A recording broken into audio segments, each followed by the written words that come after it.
America के राष्ट्रपति Donald Trump ने भारत पर टैरिफ अटैक कर दिया है। ट्रंप ने भारत पर 50% टैरिफ लगा दिया है। ट्रंप को यह लग रहा है कि वो टैरिफ बम डालकर भारत को झुका देगा, लेकिन शायद ट्रंप ये भूल गए हैं कि ये न्यू इंडिया है। प्रधानमंत्री नरेंद्र मोदी हर बम को डिफ्यूज करना जानते हैं। प्रधानमंत्री मोदी ने इसके लिए पूरा प्लान तैयार कर लिया है। पीएम मोदी ने साफ साफ कह दिया है कि झुकेंगे नहीं। ट्रंप के टैरिफ बम से कितना नफा और कितना नुकसान हुआ है, ट्रंप टैरिफ की पूरी रिपोर्ट देखिए। ट्रंप का टैरिफ बम फटा, कितना असर डाला? ट्रंप बम से निपटने का क्या है मोदी प्लान? ट्रंप का टैरिफ अटैक, कितना फायदा कितना नुकसान? अमेरिकी राष्ट्रपति ट्रंप ने भारत पर टैरिफ बम फोड़ दिया है। ट्रंप ने भारत पर कुल 50% का टैरिफ लगा दिया है, जिससे अमेरिकी मार्केट में आज से भारतीय सामान महंगे हो गए हैं। 7 अगस्त से पहले जिन भारतीय सामानों पर अमेरिका में एवरेज 10% टैक्स लगता था, उस पर 7 अगस्त से 25% और टैक्स लगने लगा और 25% एक्स्ट्रा टैरिफ लग गया है, यानी यह बढ़कर 50% हो गया है। ट्रंप के टैरिफ बम का इंपैक्ट जिन सेक्टरों पर सबसे ज्यादा पड़ा है, उसमें डायमंड और ज्वेलरी सेक्टर भी शामिल है। भारत हर साल अमेरिका को $3.6 बिलियन का गोल्ड और सिल्वर ज्वेलरी एक्सपोर्ट करता है। गोल्ड एंड सिल्वर ज्वेलरी पर अमेरिका पहले 5.8% टैक्स लगाता था, लेकिन अब यह बढ़कर 55.8% हो गया। उसी तरह भारत हर साल अमेरिका को $4.9 बिलियन का डायमंड एक्सपोर्ट करता है। डायमंड पर अमेरिका पहले कोई टैक्स नहीं लगाता था, लेकिन अब वो बढ़कर 50% हो गया है। यानी आप ऐसे समझें कि अमेरिकी मार्केट में जो भारतीय ज्वेलरी पहले $10,000 का मिलता था, अब उसे खरीदने के लिए $15,000 खर्च करने होंगे। इफेक्ट अमेरिका में भी आने वाला है। ऐसा नहीं है, जब अमेरिका के लोगों को माल महंगा मिलने लगेगा तो अमेरिकन सिटीजन ट्रंप के अगेंस्ट में रोडों के ऊपर उतर के आएंगे और वो रिवोल्ट करेंगे। ये बिल्कुल तय है, क्योंकि महंगाई की मार दुनिया की कोई भी कंट्री नहीं झेलती है, उसका विरोध होता ही है। थोड़ा सा सब टेंशन में तो आ गए हैं और इमीडिएटली अब ये सोचने लग गए हैं कि भाई अदर मार्केट भी हमारे को अब एक्सप्लोर करना पड़ेगा और थोड़ा वेट एंड वॉच भी करना पड़ेगा। जैसे अगर रशिया है, आज रशिया में अभी 40% है, अगर मान लो रशिया कुछ कम कर देता है ड्यूटी, तो रशिया एक अच्छा मार्केट ओपन हो जाएगा इंडिया के लिए।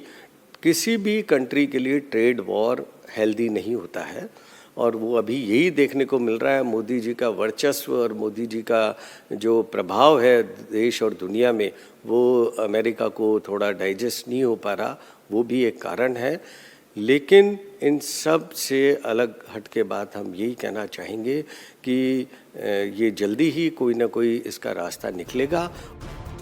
भारत अमेरिका को जो सामान एक्सपोर्ट करता है, उसमें गारमेंट और होम टेक्सटाइल का भी बड़ा हिस्सा है। भारतीय कपड़े का दुनिया भर में जितना एक्सपोर्ट होता है, उसका बड़ा हिस्सा अमेरिका को निर्यात करता है। भारतीय कपड़ों का 34.5%, कारपेट के कुल निर्यात का 58.6% और होम टेक्सटाइल का 48.5% एक्सपोर्ट अमेरिका को होता है। लेकिन अब अमेरिका ने जो नया टैरिफ लगाया है, उसका गारमेंट और टेक्सटाइल इंडस्ट्री पर कितना असर पड़ेगा, इसे समझने के लिए आपको इन आंकड़ों को देखना होगा। भारत अमेरिका को हर साल $3.4 बिलियन का गारमेंट एक्सपोर्ट करता है, जिस पर पहले 12% टैक्स लगता था, लेकिन अब वो बढ़कर 62% हो गया है। अगर होम टेक्सटाइल की बात करें तो भारत हर साल $3.0 बिलियन का होम टेक्सटाइल अमेरिका को निर्यात करता है, जिस पर अमेरिका पहले 9% टैक्स लगाता था, लेकिन अब वो बढ़कर 59% हो गया है। वहीं भारत से हर साल $1.2 बिलियन का कारपेट अमेरिका को एक्सपोर्ट होता है, जिस पर पहले 2.9% टैक्स लगता था, वह बढ़कर 52.9% हो गया है। मतलब यह हुआ कि अगर पहले अमेरिकी मार्केट में जो भारतीय कपड़े $100 में मिलते थे, अब उसकी कीमत $150 हो गई है।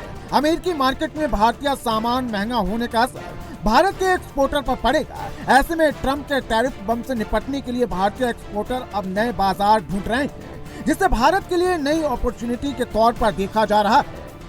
पहले अमेरिका के साथ जो टैरिफ था वो करीबन 10 से 12% था।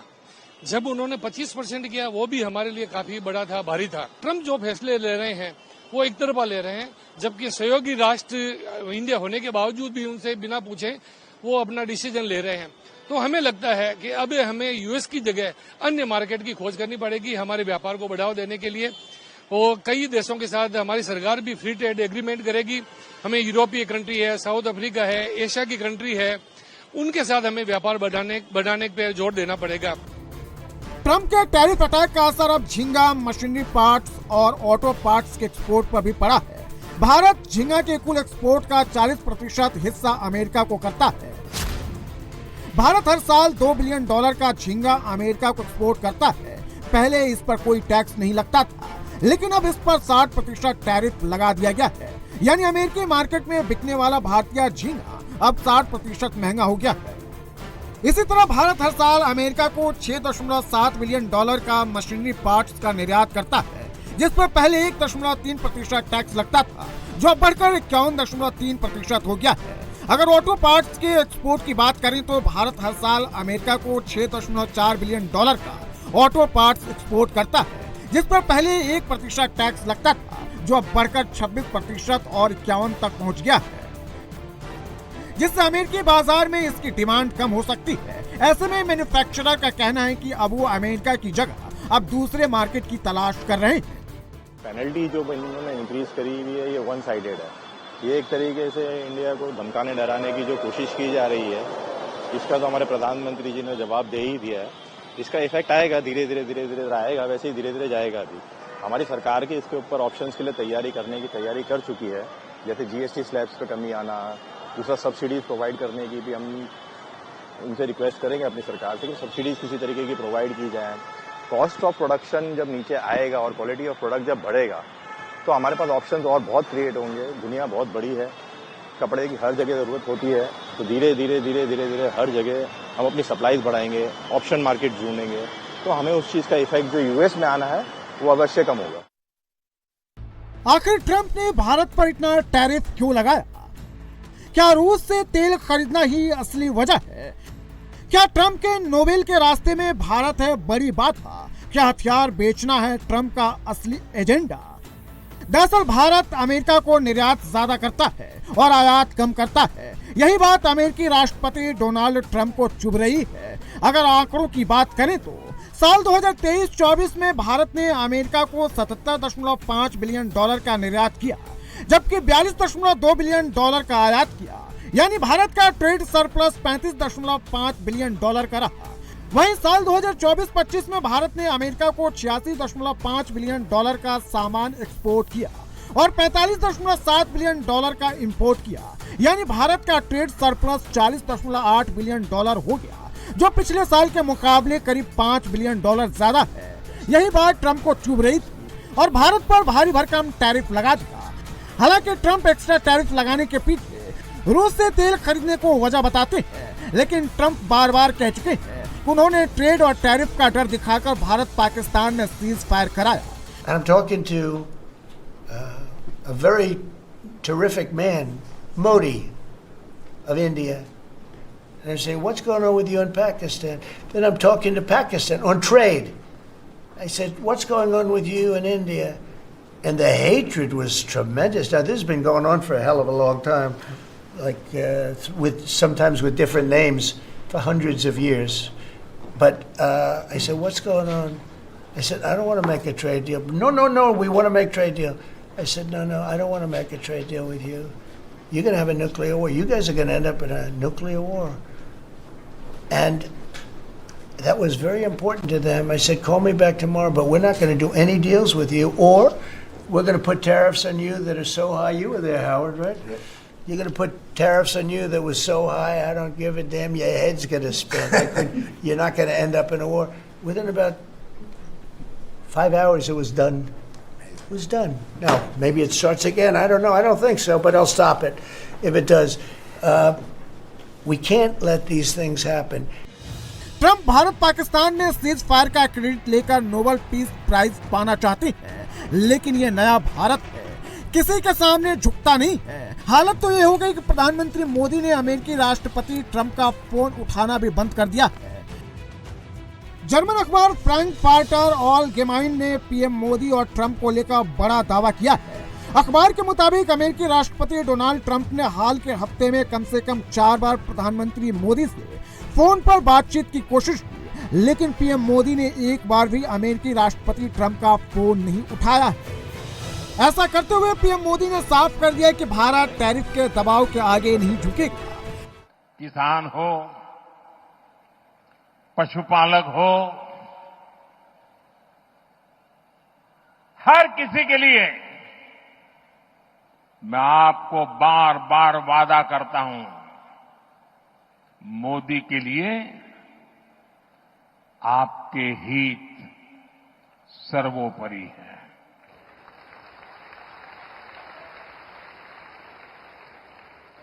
मेरी सरकार लघु उद्यमियों का, किसानों का, पशुपालकों का कभी भी अहित नहीं होने देंगी। दबाव कितना ही क्यों ना आए, हम झेलने की अपनी ताकत बढ़ाते जाएंगे। हमारा फोकस फ्यूचरिस्टिक इंडस्ट्री पर होगा। आत्मनिर्भर भारत के अभियान को हम सब आगे बढ़ाएं, वोकल फॉर लोकल बने, स्वदेशी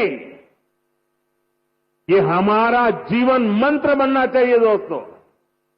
गर्व से स्वदेशी की तरफ चल पड़ो। मेरी स्वदेशी की व्याख्या बहुत सिंपल है, पैसा किसका लगता है उसे मुझे कोई लेना देना नहीं है। वो डॉलर है, पाउंड है,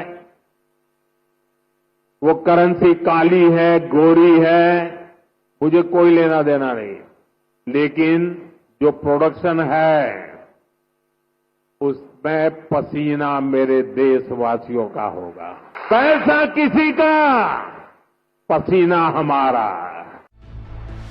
पीएम मोदी ने ट्रंप को क्लियर कट मैसेज दे दिया है कि भारत झुकने वाला नहीं है। मोदी देश के किसानों और पशुपालकों के हितों से समझौता करने वाले नहीं है। टैरिफ विवाद के बीच अच्छी खबर यह है कि भारत और अमेरिका के बीच 2+2 लेवल की बातचीत हुई। भारत और अमेरिका के बीच जल्द ही एक डिफेंस डील भी हो सकती है। यह समझौता भारत और अमेरिकी कंपनी जनरल इलेक्ट्रिक के बीच हो सकती है, जिसके तहत अमेरिकी कंपनी जी भारतीय फाइटर जेट तेजस के लिए इंजन उपलब्ध कराएगी।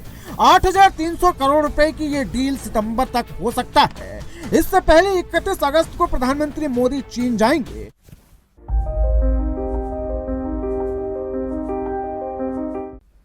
ट्रंप के टैरिफ अटैक का काट निकालने की तैयारी कर ली गई है। टैरिफ बम को न्यूट्रलाइज करने के लिए नए मार्केट की तलाश की जा रही है, लेकिन आसमान से जो कुदरती बम फट रहा है वो बड़ी मुसीबत बनता जा रहा है। जम्मू कश्मीर से लेकर हिमाचल तक कुदरत ने ऐसा कहर ढाया है कि चारों तरफ तबाही मची हुई है। रावी नदी का पानी पंजाब में कहर ढा रहा है। पंजाब के गांव से लेकर शहर तक डूब रहे हैं।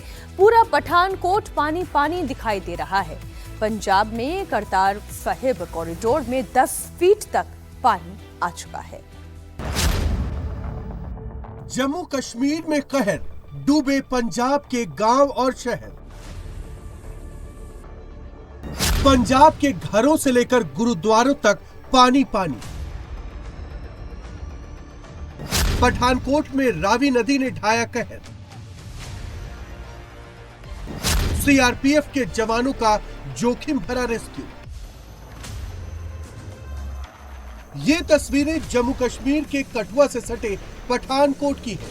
यहाँ एक बैराज पर सीआरपीएफ के जवान फंसे हुए हैं।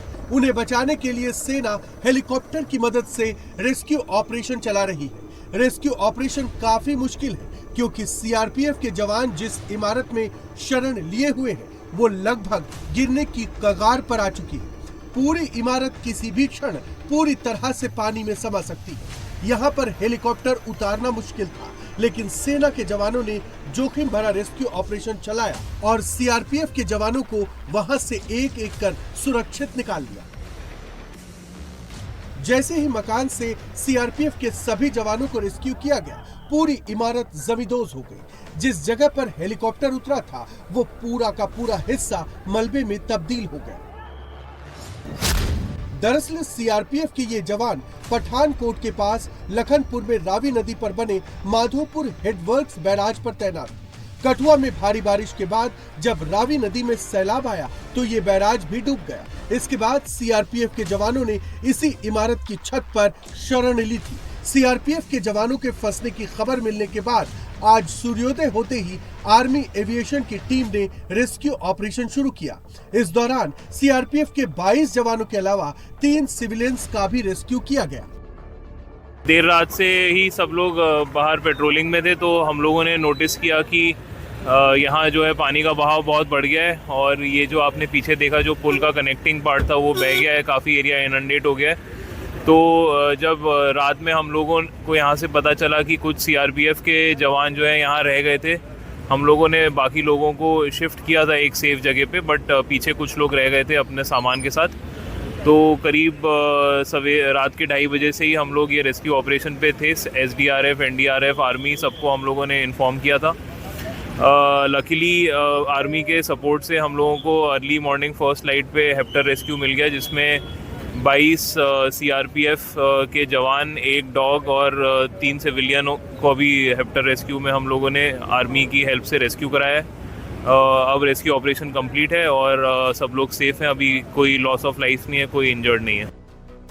पंजाब के रावी का कहर लखनपुर तक ही सीमित नहीं है। पूरा पठानकोट इस वक्त सैलाबी चपेट में है। रावी नदी का पानी पठानकोट जम्मू नेशनल हाईवे पर आ पहुंचा है। हाईवे पर पानी बह रहा है और इसे बंद करना पड़ा है।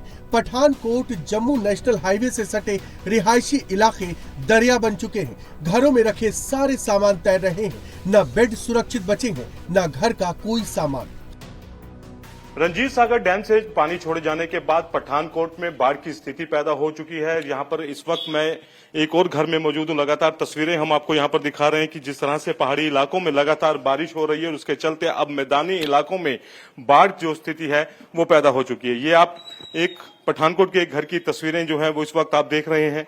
जो बेड हैं वो इस वक्त पानी में पूरी तरह से तैरते हुए नजर आ रहे हैं। ये आप तस्वीर देखेंगे तो ये बेड जो है वो यहाँ पर तैर रहे हैं। ये पंजाब में मौसम कोहराम मचा रहा है तो जम्मू कश्मीर में भी बादल फोड़ बारिश हो रही है। कहीं पहाड़ टूट रहे हैं तो कहीं पर जमीन दरक रही है। जम्मू कश्मीर का भद्रवाह हो या फिर रियासी, किश्तवाड़ या डोडा, रामबन हो या फिर कटरा, हर तरफ आसमान से आफत बरस रही है। जम्मू कश्मीर में अब तक 100 से ज्यादा लोगों की जान जा चुकी है। जम्मू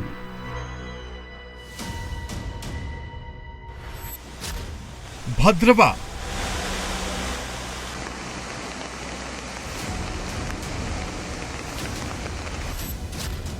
रियासी,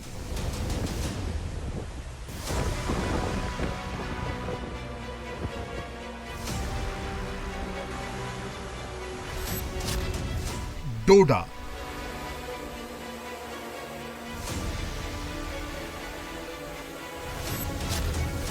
रामबन,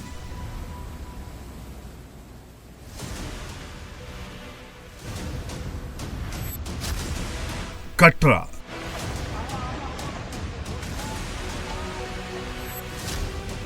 उधमपुर,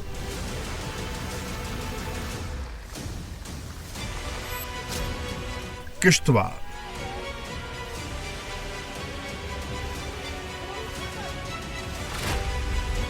धरती के जन्नत पर मुसीबत टूटी, बादल फाड़। किश्तवाड़ टू डोडा बढ़ रहा तबाही का आंकड़ा। वो गाड़ियां सारी उठ गई हैं। वो मैडम भी जाने लगी है। वो मैडम है एक पीछे फट गई, फंसी हुई। वो लोग फंस गए उधर। कुदरत की ऐसी मार, जम्मू में मचा हाहाकार। वो गया, ये गया।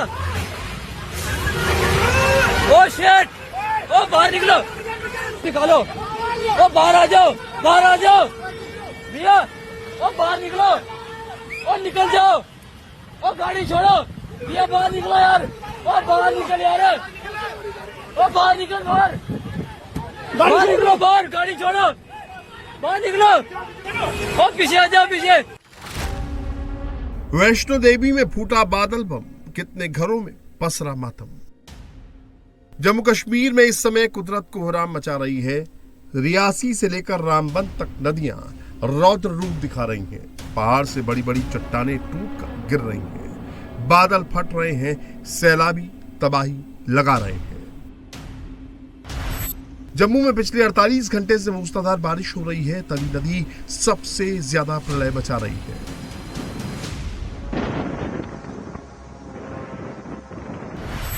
तवी नदी सबसे ज्यादा प्रलय मचा रही है। तवी नदी पर बना पुल धंस गया है। जिस वक्त पुल गिरा उस वक्त उस पर कई गाड़ियां दौड़ रही थी जो उसी में समा गई।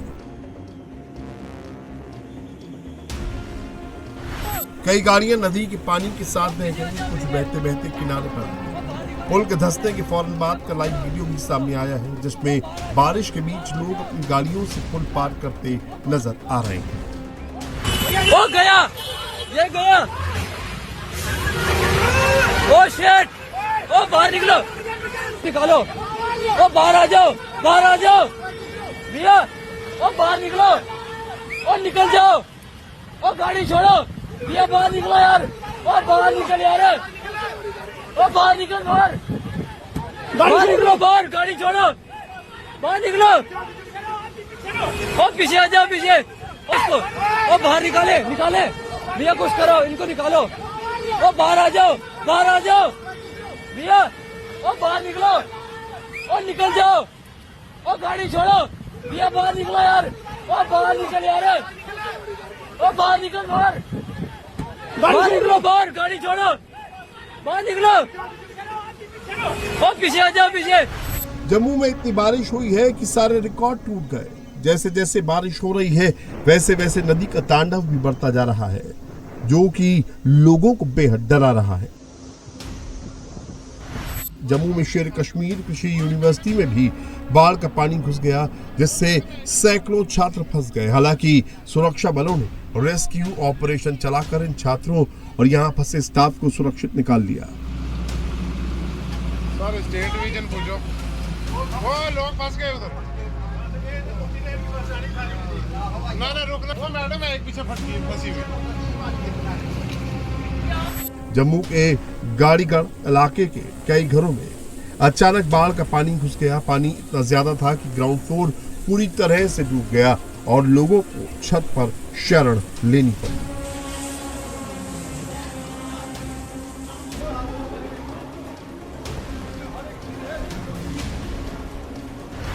रेस्क्यू टीम ने करीब 30 से ज्यादा परिवारों को रेस्क्यू किया जिनमें छोटे छोटे बच्चे भी शामिल थे।